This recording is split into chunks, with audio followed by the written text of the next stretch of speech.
Welcome to the Del Walmsley Radio Show. Del challenges the status quo, questions everything, and empowers you to return to your core beliefs to make your life better. If you're ready to hear the truth and get your roadmap to the lifestyle you really want, the next hour will change your life. And now your host, self-made millionaire, national award-winning investor of the year, CEO and founder of Lifestyles Unlimited, Del Walmsley. Welcome to the Del Walmsley Radio Show, where the hype ends and the help begins. I'm your host, Del Walmsley, and as always, we're working on your financial freedom. Today, my friends, we've got a special Thanksgiving edition where we're going to share some ideas that might be, let's say, controversial. Quite a bit controversial. But as usual, I'm the contrarian to everything you've ever thought would be true in life. So we're going to go ahead and take a shot at this and see if we can work something out that makes some sense for you. Now, let's start with the concept of being Thanksgiving, thanking for your givings, okay? I think what's happened in our society is that the societal and religious pressure to be thankful for what you have is misunderstood to mean be happy with what you have and what you are, which sounds like a play on words, right? Just be thankful or be happy. I think that you should be thankful for things that you have, but not happy with things that you have. It's interesting. Let's go at it a little bit and see what we did. The thing that I'm most satisfied for, the thing that I'm most thankful for in my life is that God created a dissatisfied creature on this earth. You say, well, Del, that's ridiculous. Why do you want to be a dissatisfied creature? Because everything that mankind does, it does to avoid pain or to gain pleasure. And if you're satisfied, you're going to accomplish nothing in life. You're going to sit there and do nothing. I looked up the definition of satisfaction, and it had, multiple different definitions. The one that caught my attention said, confident acceptance of something as satisfactory and dependably true. So when I was a kid, I was 200 pounds in fourth grade. I was a little fat kid. My parents told me that I should love myself. My mother said, you're a unique individual. You should love yourself for being a unique individual. And I say, okay, I love myself for being a unique individual, but I'm still a fat slob that can't see. He's almost blind and has his haircut shaved back to his head every single week or month by his dad with a pair of clippers that were used to, just shear horses. So I looked like a piece of garbage. People treated me like a piece of garbage. And I was unsatisfied, right? So I looked up the word unsatisfied. Dissatisfaction. Found many definitions. This is the one that struck home to me. It says, dissatisfaction results from contemplating what falls short of one's wishes and or expectations. So I may be thankful for my health. I've gone through a lot of health problems since I've turned 60 years old. I may be thankful that I got through staph and I got through cancer and I got through 2 shoulder operations, an elbow operation, and a knee operation. I might be thankful that I got through those, but I sure as heck don't have to be happy about that. I am not satisfied with my fitness. You can say, well, you should be satisfied because you're 60, you should be satisfied where you're at. No, I don't believe in anything that comes close to being satisfied when something's dissatisfactory. And so I will continue to get up in the morning, put on workout gear, watch my diet, take my vitamins, and go to the gym and work out. Go to doctors regularly to manage my medications because I have a level of satisfaction that I am looking forward to in the way I look and the way I feel and the way people interact with me because of the way I look and feel, because if I'm unhappy about me, nobody else is going to like me. So I don't believe in this. But what would the world have you to believe out there right now? The world's got these sayings they want you to live by. Don't worry, be happy.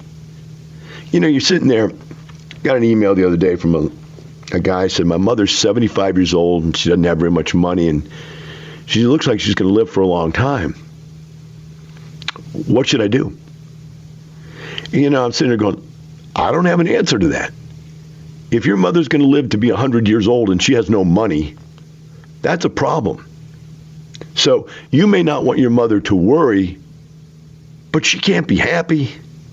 You may not want to worry about your mother, but you can't be happy with that situation. You've got to go take action of some type, whether it's take care of your mother, move her in with you, to lower her bills, or find some way to invest her money with you safely where it won't be lost so you can build some income for her. Whatever it is, if you just maintain the status quo of don't worry and be happy, your mother might run out of money and things will be terrible. But you'll be happy and you won't be worried. Does that really do us any good? See, dissatisfaction with our life, that's what drives us. Dissatisfaction, I got to read this again. Dissatisfaction results from contemplating what falls short of one's wishes and expectations. Wishes and expectations. Wow. So you're in an abusive marriage. You should be happy with what you got, right? Your husband knocks the snot out of you on a regular basis. Your kids treat you like garbage. Your husband doesn't talk to the kids or play with the kids. And your life is just quiet desperation. But here on Thanksgiving, you should be thankful. You want to be thankful in the same manner as the story goes with the guy who said, I used to be sad because I had no shoes until I met a man with no feet. Wow. That really hits home for most of us, doesn't it? I should be happy where I'm at. Let us explain. Lifestyles Unlimited takes people, and financially, we teach them how to build their wealth, increase their income, and eventually retire in a very short period of time. Nowhere along the line are we telling them to be unhappy. We're just telling them to be dissatisfied. Be dissatisfied with the things that they told you that you thought would be true. In other words, confident. What is satisfaction? Confident acceptance of something as satisfactory, dependable, and true. So when they tell you that you're going to be able to put money in a 401k and it's going to work, you're satisfied that it's true. But it's not true. It's not working. It doesn't work. There's a problem with that thought process. And that thought process is no action. As long as you're satisfied, you'll take no action. You have to be dissatisfied. So what I'm trying to get across here on Thanksgiving is this.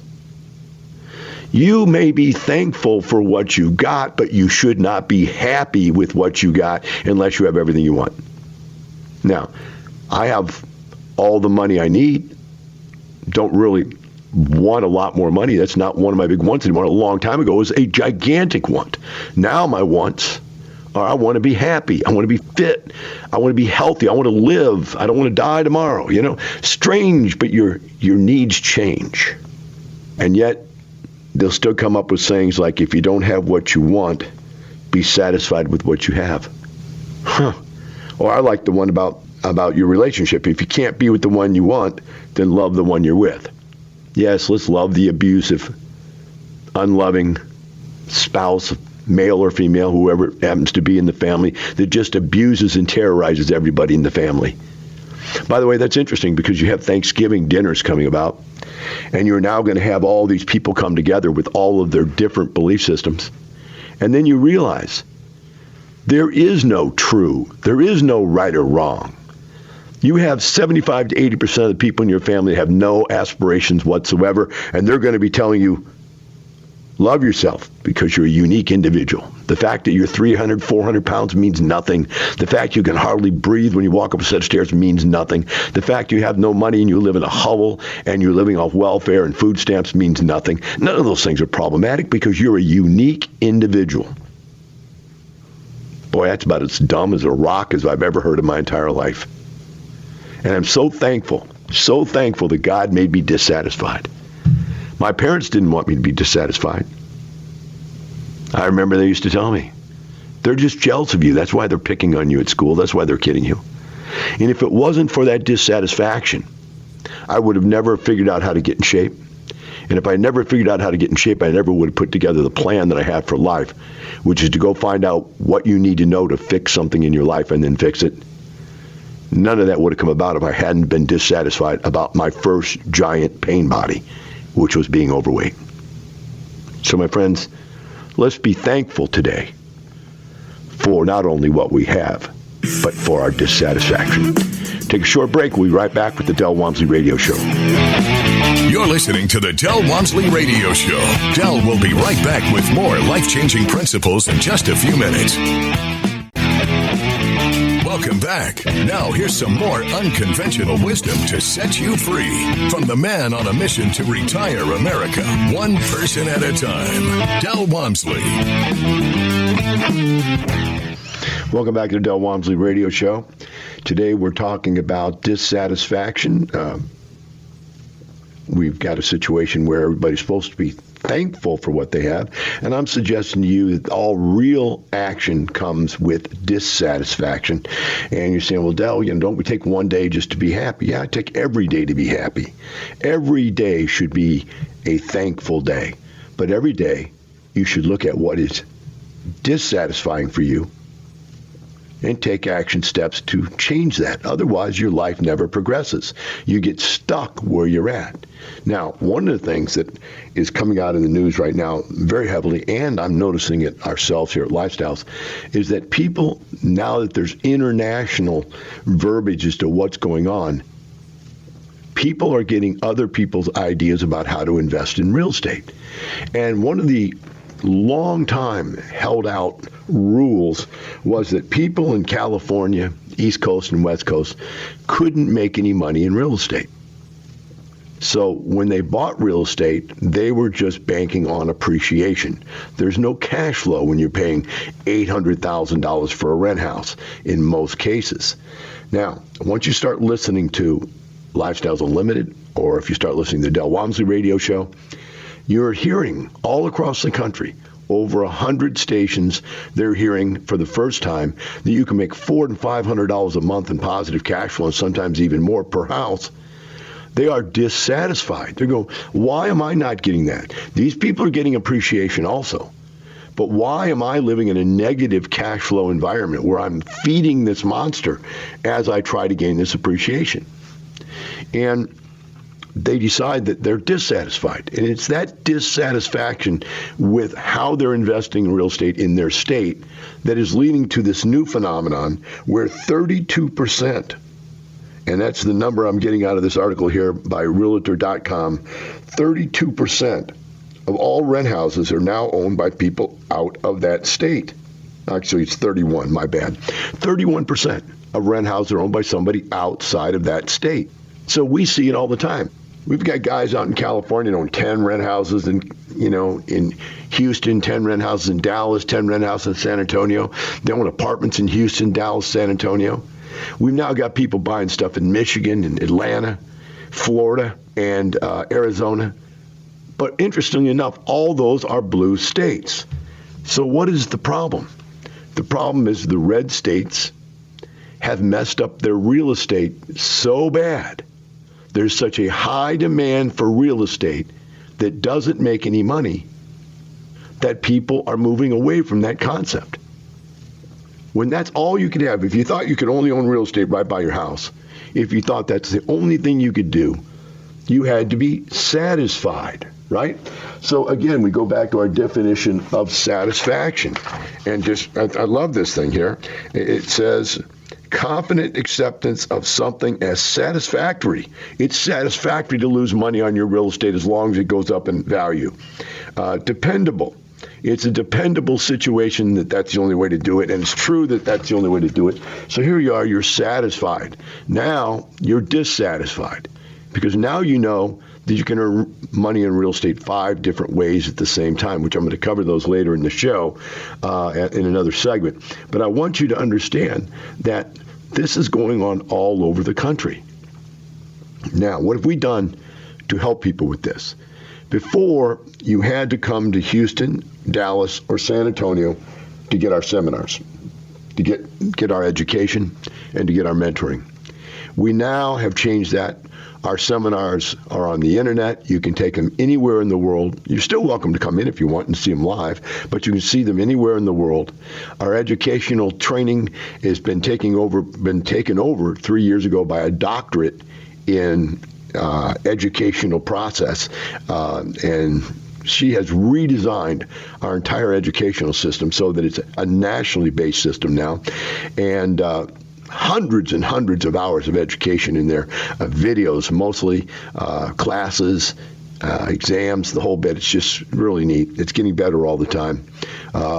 Different types of rollouts are coming each and every month. Big rollout coming at the end of the year, the first of the year. So that's all over the place. And we've got mentors now, our national mentors. And these mentors will mentor you no matter where you're at. They can use the Skype, or they can use GoToMeeting. Whatever it takes to get the job done, they're going to mentor you on your deals. Now, see, a lot of other training programs out there would give you information. Hey, here's the right thing to do, and here's the way to do it. And I'm not agreeing that all of those have correct information, don't get me wrong, but I'm saying maybe some of them do, and let's give them the benefit of the doubt. Yet, at the same time, there's nobody there to help you do your transaction, to give you 20 or 30 years of experience in looking into the transaction you're about to do. There's no one there that's operated apartments for 20 or 30 years or houses for 20 or 30 years that can help you make these kinds of decisions on a day-to-day basis to save you years and years and years of learning by mistake instead of learning by example.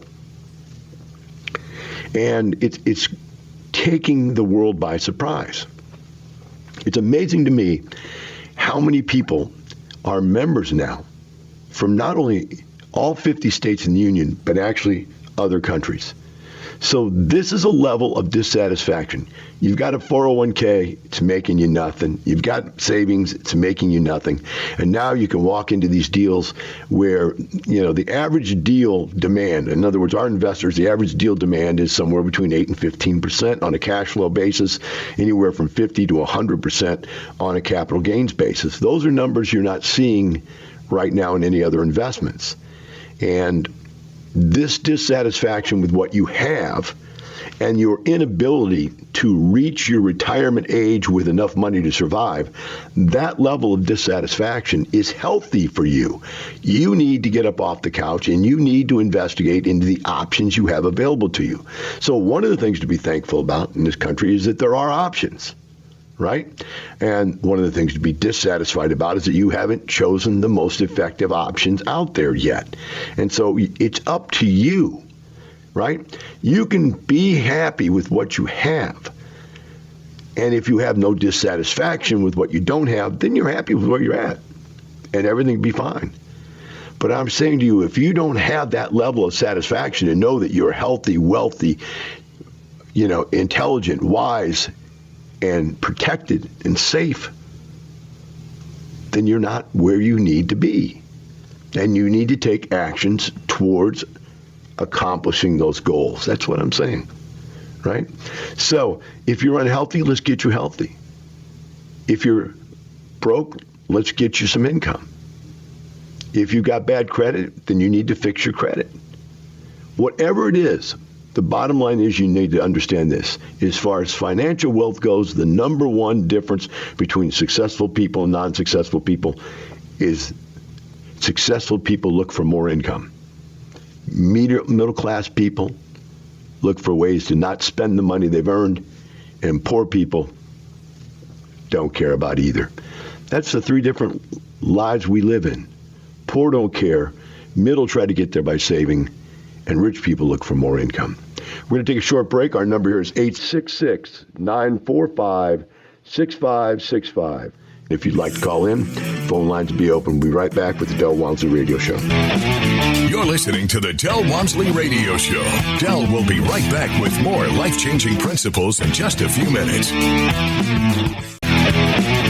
Welcome back. Now here's some more unconventional wisdom to set you free from the man on a mission to retire America, one person at a time, Del Walmsley. Welcome back to the Del Walmsley Radio Show. Today I was looking through a couple articles that were in this magazine called Think Realty. And Think Realty is the group that gave me the award for Educator of the Year last year. And actually, I think we won it a couple of years.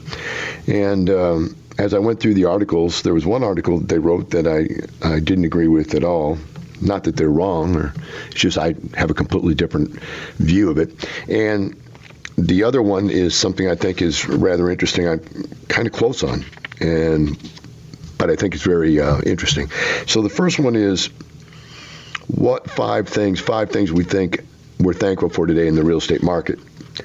And the second article is 7 ways landlords could benefit from Trump's administration. So I'm going to start with the one that I disagree with, and then I'll end on a positive note of the one that I think is rather interesting.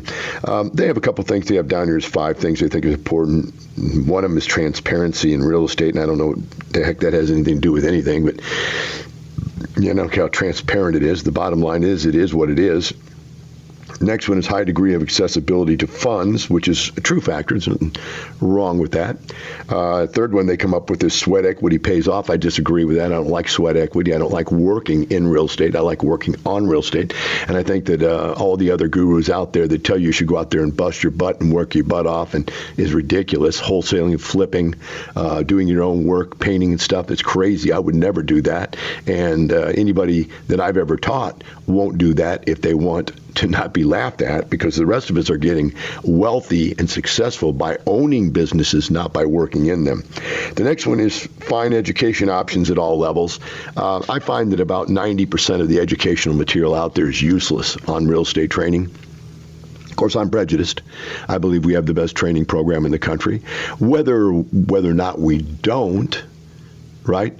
We've been here for 26 years and helped thousands of people retire. I don't have an exact number, so don't hold me to an exact number, but I know 26 years has been quite a few. Hundreds of people have become millionaires, and I don't know the exact number on that either because I don't track that either. But the success level is unprecedented. I can't believe that anybody else could step up and show the kind of results that we have shown on our case studies and our Tell Del shows. I don't think they can. I don't think they come even close. That's why I believe that most of them aren't worth, the time to take. Forget about the money they cost, the time, your time, because you're going and learning ideas on how to work harder and have a job. That doesn't make any sense to me. So I'm not all there that there's lots and lots of educational levels. I think, in fact, I feel very comfortable that there's very few educational levels that rise to the level that would allow you to become very successful. One of my arguments for that is, Think Realty gave us the Educator of the Year award a couple of years in a row. But more so, the National Apartment Association has given one of our members the Real Estate Investor Award every year for the last 9 years. Our locals, apartment associations, state apartment associations, and nationals has won every year for the last 9 years. So we have a lot of results. Now I'm going to go into what I think is really valuable about real estate, what we should have Thanksgiving for, and that is, number one, real estate is forgiving. I've been teaching this for 26 years, and I've seen people come in here and make hundreds of thousands, even millions here. We have some members that all they care about is one rent house, and we have other members that own 30 apartment complexes and 6,000 or 7,000 units. Some members are happy to make an extra $1,000 a month, and some members are making $100,000+ a month. Large difference in what someone's satisfaction and dissatisfaction levels lead them to accomplish in life, right? But one of the things that I've noted for 26 years is that many, many people come to lifestyles after just trying real estate on their own, are going to one of those other educational package programs that gives you bad information, less than effective information, and sometimes even misinformation. And they come, and it didn't work out as well as we do, but they say, you know what? I sat in your 2-day class, and I saw everything that I did wrong. It was almost like you were telling my story. Because I did everything wrong you said the average person does wrong. Yet, I still made money. I'm still in a position that I'm happy that I did the investing. I could have done way more, but still I got through it, even though I messed a lot of things up. This ability to be forgiving is unbelievable. Let's talk about the stock market. What happens if tomorrow something goes wrong in the world and the stock market drops 400 points, 500 points, 1,000 points? Can you get out of the way of that? I don't think so. I don't think you can get out of the way of it at all. It's like having a guy with a gun at your head saying, if you don't give me your money, I'm going to shoot you. You can't move quick enough to get away from him. On the other hand, if you go out there and get in front of a train, the guy goes, I got a train coming down the tracks. I want you to hear it. It's big. It's giant. It could kill you. It's dangerous. And if you don't do what I say, I'm going to let that train come. You're going to laugh at the guy and walk off the edge of the tracks. Because it's going to take a while for the train to get there. So right now, we got Trump coming in here. And Trump has said he's going to raise interest rates. He believes the Fed is too intrusive, and they're going to let the rates go back up again so that savers have interest. And think about that. As an investor, you might go, no, I don't want the interest rates to go back up because then I can't buy them. My real estate is cheap, with payments as cheap and as low as they are.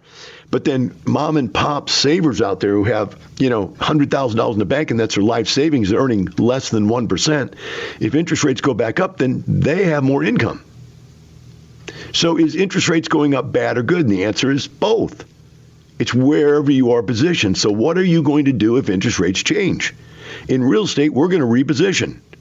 We're already locked down in interest rates. The interest rate lockdown that I'm in is anywhere from 3.8 to 4.5. That's locked in. That's locked in for 10 years. If interest rates go up 6, 7, 8%, it doesn't hurt me at all. In fact, what will happen is make the people that can't absorb those types of interest rate changes have to sell their real estate, get out from underneath of it, and I'll be able to go in there and buy 50 cents on the dollar, and I'll get and become even wealthier. I'll have even more income and more assets.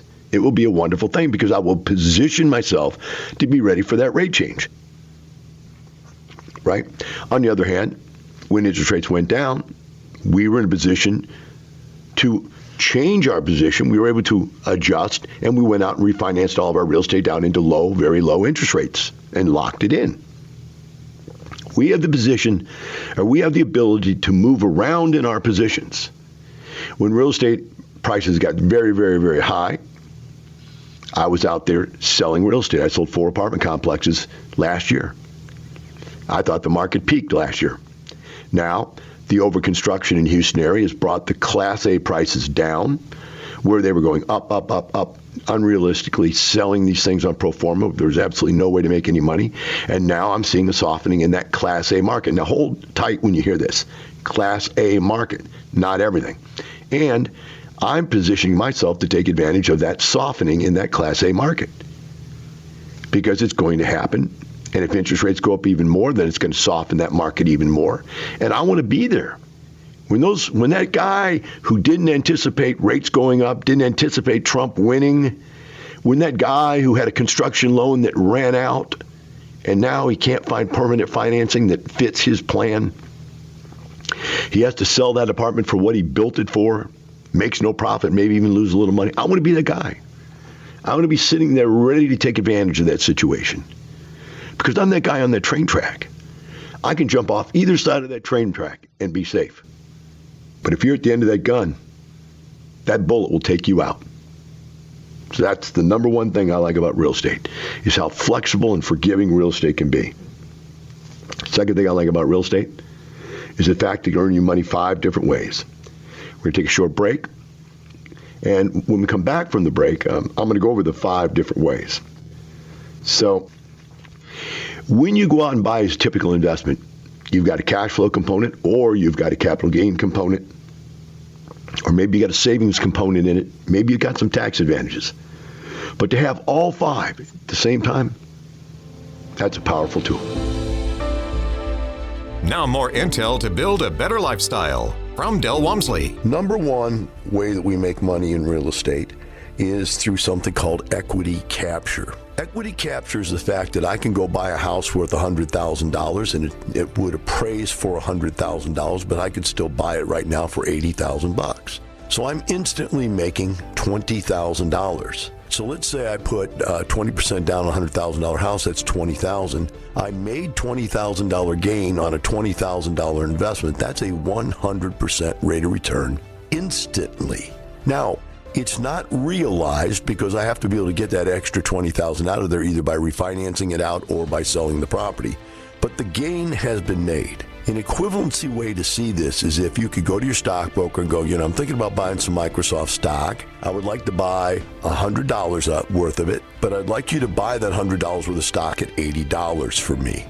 I don't want you to buy it for $80. I need you to buy it for me 20% below what market value is the day you buy it. That's what equity capture is. We'll take a short break. We'll be right back with the Del Walmsley Radio Show. You're listening to the Del Walmsley Radio Show. Del will be right back with more life-changing principles in just a few minutes.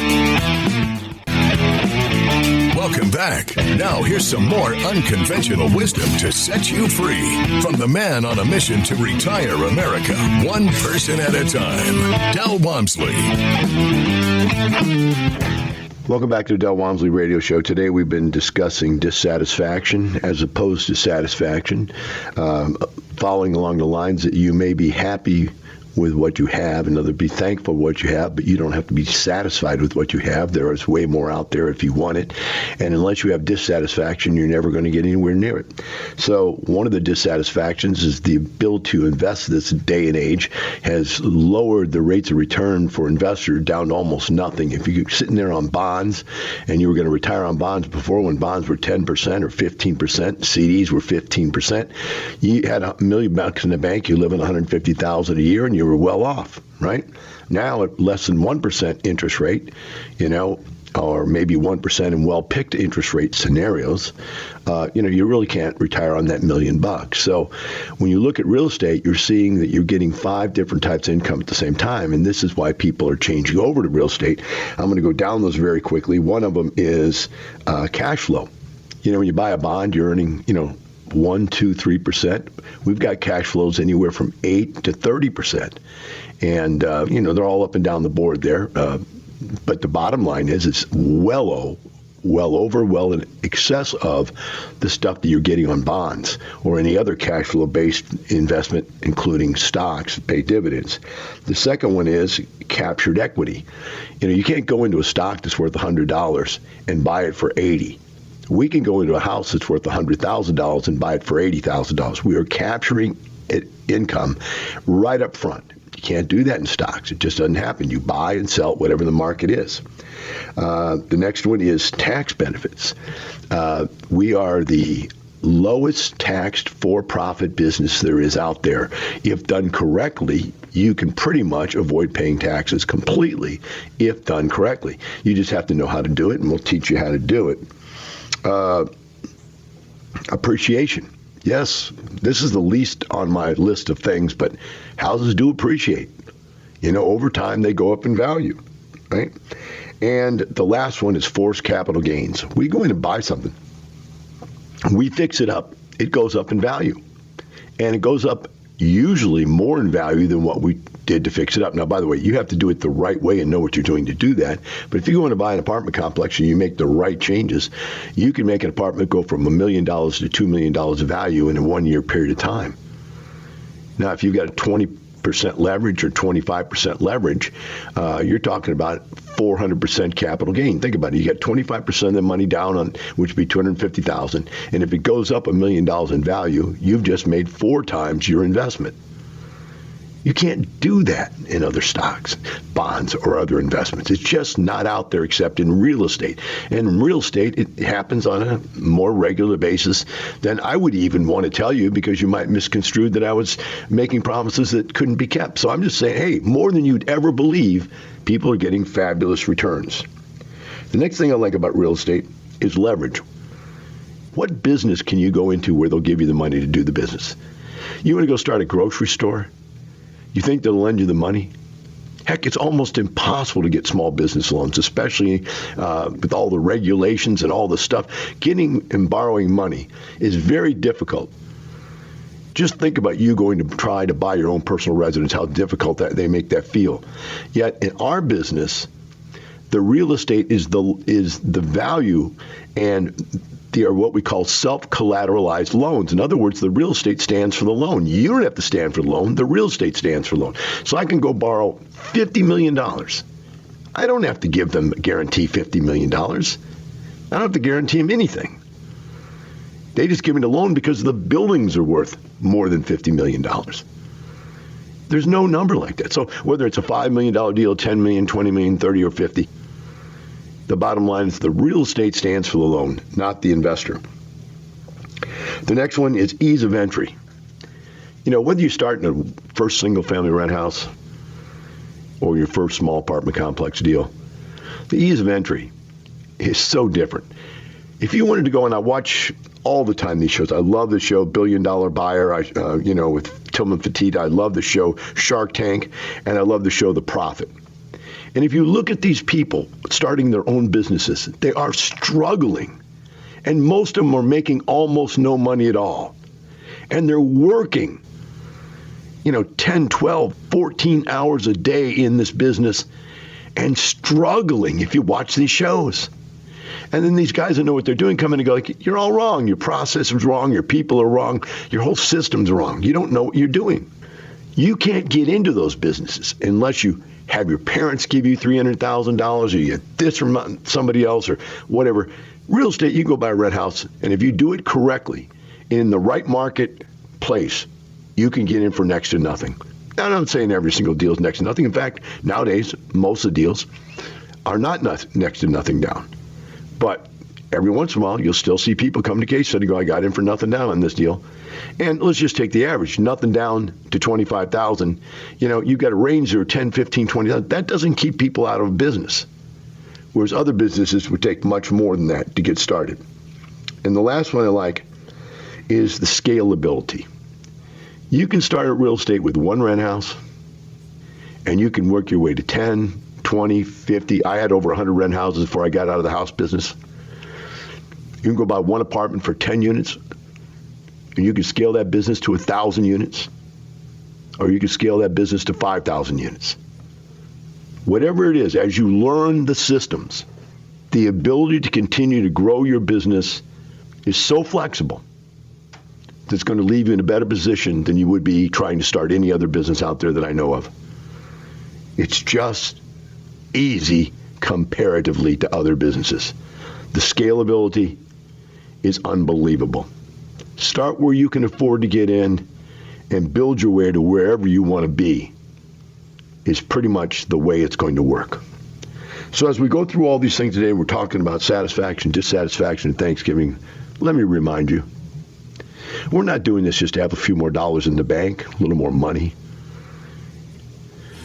We're doing it to have an incredible lifestyle, to satisfy our family, friends, relatives, religion, and everything else in life that's important to us. Have a wonderful day.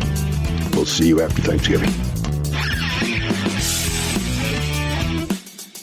The information and opinions you hear on the Del Walmsley radio show are those of the host, Del Walmsley, his guests, and his callers, and do not necessarily reflect the opinions of this station, its affiliates, its management, or advertisers. The Del Walmsley show is for entertainment purposes only. Please consult a professional regarding your personal investment needs. Nothing presented on the Del Walmsley show constitutes an endorsement, recommendation, offer, or solicitation to buy or sell any product or security.